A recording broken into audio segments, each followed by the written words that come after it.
nice and hot. Now, as an apprentice, most of my job is this. It is pumping the bellows. Pumping and pumping and pumping. And I'm not kidding, because it's a lot. I'm probably doing this probably about 10 to 20,000 times a day, I suspect. Again, for instance, how many times have I pumped it just as I've been talking with you? And you start to get the idea. So no gyms here in the 17th century. Got plenty of arm workouts though.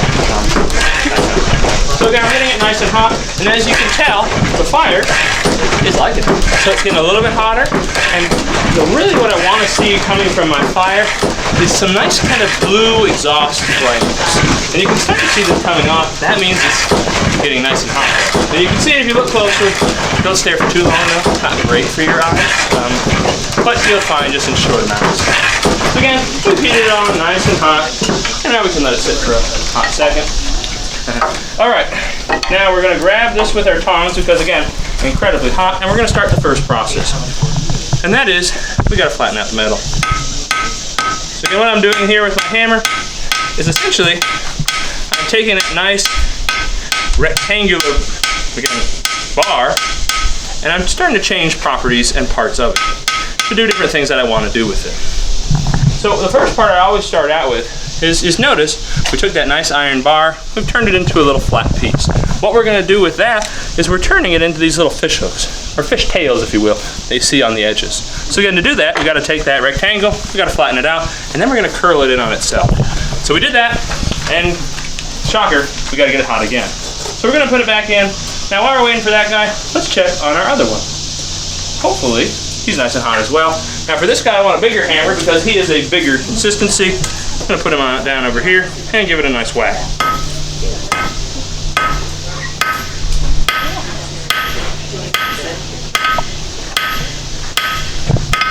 I try to make it as uniform as I can. Not always the greatest at it, but that's why, you know, it takes you 7 years to become a journeyman. You know, get out of your apprenticeship, because you're learning some of the tricks of the trade. So again, what I've done is I have flattened out that metal, and now we're gonna do the same thing with the other one. So we'll put it back in that fire, and it doesn't hurt to always give it another couple of pumps on the bellows. The hotter it is, the quicker we can get to it. And you might notice though, as we are doing this though, we have to be pretty quick with what we're doing. Because while again, the metal can heat up quite quickly, it also gets cold, honestly, much quicker as well. So all of our stuff is about moving metal and moving it efficiently. Now, one of the nice things about iron is that once it is cold and cool, it's pretty strong. That's why we're using it for tools, for weapons, for things like that. That's why it takes them so long to do this though, to figure it out, at least in terms of human history, because it is so nice and hot. You need a really hot temperature to be able to turn it. So again, we got it nice and orange. What we're gonna do now is we're gonna turn this edge over on itself to make our little fish tail. Now I hate that one, so we're gonna redo it. We're gonna put it back in. The nice thing is, you would think that metal would be super unforgiving, that you make a mistake, oh no, I had to throw the whole piece out. No, I mean, just as you changed the shape the first time, you just heat it up, you can change the shape again, and that's what we're gonna do with that guy. Now let's check on our other one. He might be ready, but let's give him a few more pumps. Again, as you can tell, this is a fun job to do in the summer. You get to stand by a nice fire, you get to do a lot of physical labor, you get to breathe in a lot of heat, you know, all that kind of stuff. It's really wonderful. All right, nice and hot. We'll try this one again. So let's get him down. We'll slowly curl him in on itself. And what we're gonna do, we're gonna give it a nice curve in. Come on, come on. There we go. And then I'm using a smaller hammer for this one, partially because it's just a little bit more delicate. And then we'll give it a little on the edges. And it's not my best fish hook, but it'll work, right? You got a nice little fish tail. So again, we've gone from this to this. Now, this one we said we wanted it to be a drive hook. So the next stage is, well, we got to do the drive part. Before we do any curves, we're going to put it into the fire again.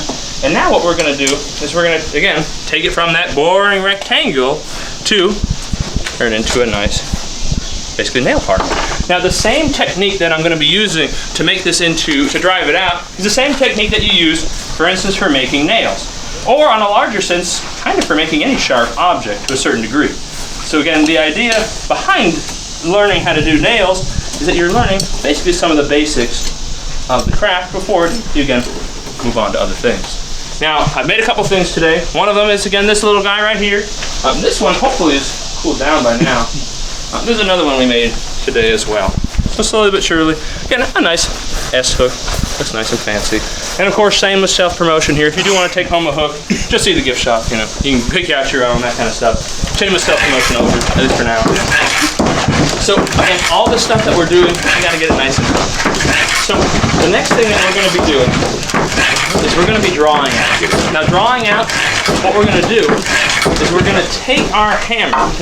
Once it's nice and hot, we are going to basically use our hammer and with a slight angle, basically force the metal outward. So all the stuff that we're doing with our hammer, it's slight little changes to our hammer and to how we're holding it, but that slight little change creates the reaction and creates the reaction as well, right? The action and reaction, and that's what we have to do with the metal. So what we do with the metal, it's oftentimes going to do the opposite, for instance. So again, as you notice, I was curling it in on itself by hitting it in a certain direction. So that's what we're trying to do with this metal as well. So let's see how our first hook is doing that I hate the side of. Again, the nice thing is we can fix it. So I'm going to cheat a little bit and use a modern tool just to unhook this, just a little bit, because I didn't really like how that hook turned out. It's a little bit harder sometimes with the thinner stock to get a good kind of fishtail. And then what we'll do, we're just going to try again. So again, we straightened it out. We've basically turned it back to where it is. Now, the only thing I can't undo is I can't necessarily make it go back into the nice rectangle it is. But if I tried hard enough, I could get it close. That's a separate skill, though, one that I haven't yet to master. But we're getting there. So, again, constant pumping. How's this thing coming down as well? We used to have a shorter line. Alright, so we should be good to start our first driving out. Now, our first driving out is sometimes the hardest, and what we're going to want to do is we want, again, maximum drive for minimum amount of time. So I'm going to use my big hammer. And nope, it was not in the right part of the fire. And that is the other fun thing about being a blacksmith. Learning where the fire is hot. So we'll put him back in. Now, I've been talking for a while. Do we have any questions as, you know, we're waiting for this fire to heat these metal pieces up? No? Stunned silence? All right, well, I'll talk to you a little bit. Now, here in the colonies, blacksmithing is important, right? Because the Virginia company, as they're forming this settlement pretty early on, realized, well, it'd be nice if you had tools, right? It'd be nice if you had someone who could repair your armor, your weapons, that kind of stuff. Now, the thing is, iron and coal, they're both available here in Virginia, but they require a lot of work to be able to both mine them and to turn them into usable material. I mean, iron ore, for instance, well, it comes from the ground, but it doesn't just, you know, come up as nice iron bars. So to do all that stuff, you need a lot of expertise, you need a lot of skill, you need a lot of industry, you need a lot of heat.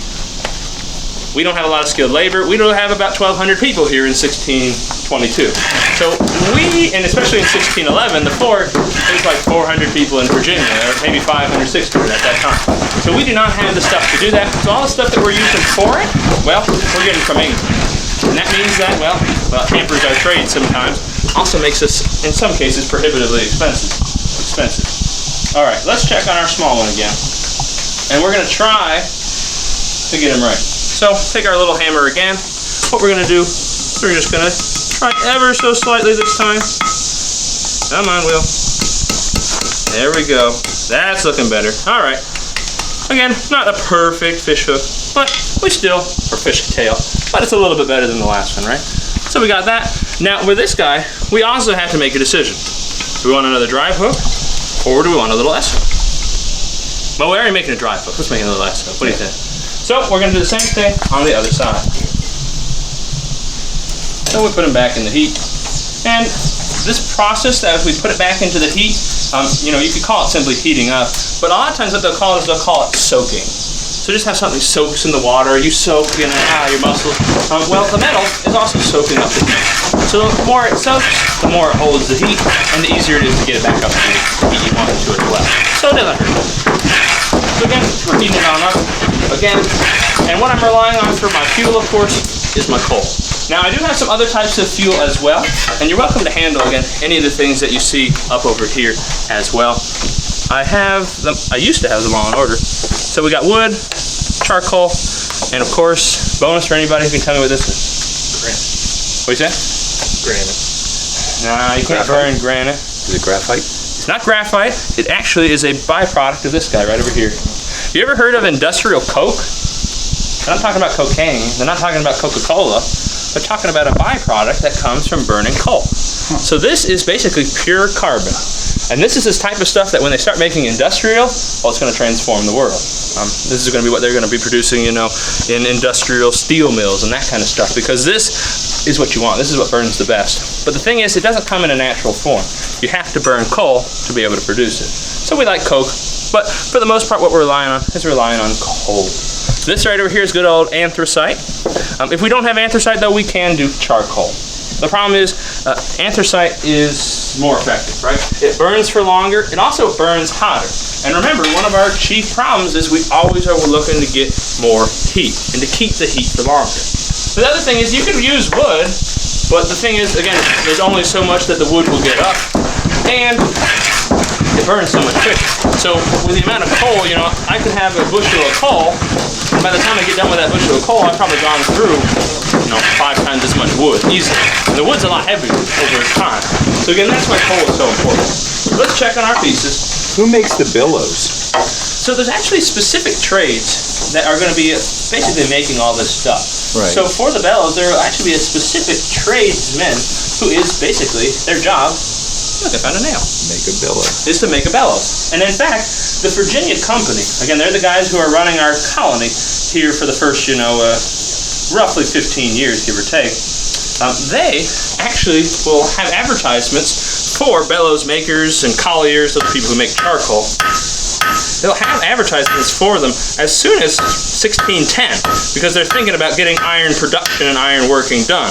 And even just if you're not going to be a blacksmith, but you're getting iron production started, it's good to have a blacksmith because a lot of times to make good bar iron, you need someone who basically can forge, who can make that iron and kind of get rid of the impurities out of it. So they'll actually mention in their advertisements basically that they want a bellows maker. And that's the same for a lot of different trades in this time period. You know, a lot of times when you go to historic sites, even our own, right? You see a blacksmith, you see a carpenter, you see a farmer, and you're done. The reason they do that at the museums is because those are really common trades, and you know, they're easier to show.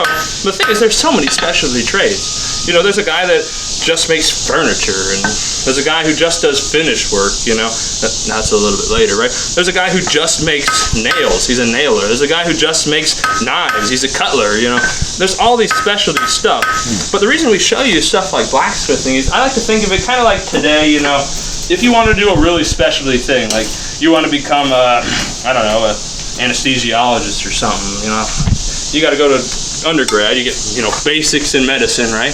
And then you also go to your master's, right? Or whatever you do next, right? Your residency, and you learn specifically what you're doing for that specific job, because it's a little bit more specialized than just a run-of-the-mill. Of course, none of them are run-of-the-mill, you know.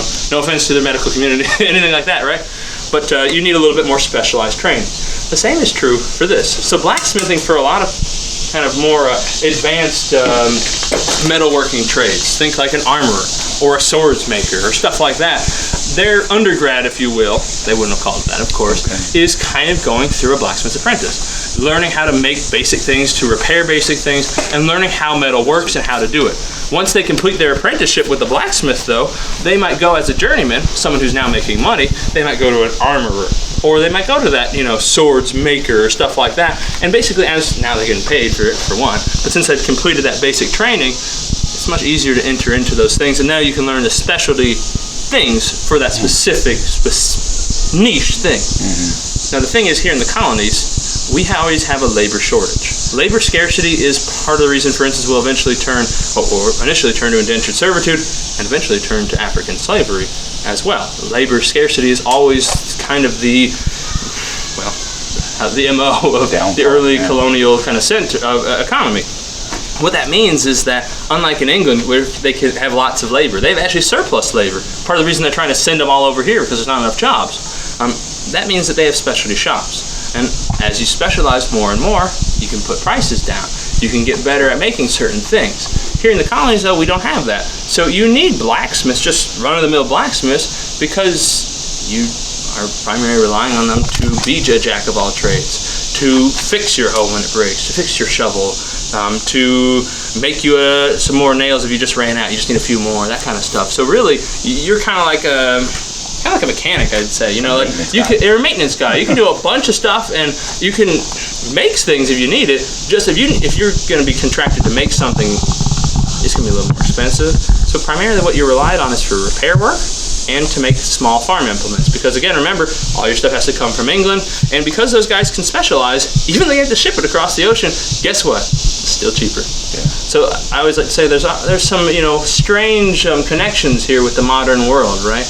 You can get stuff made in nearby locally by craftsmen, or you can get something that's made by basically specialized, uber specialized, now in this case factory industrial thing, for a lot cheaper, despite the fact they ship it over an ocean. I wonder what that reminds me of, that kind of stuff. So it's not new.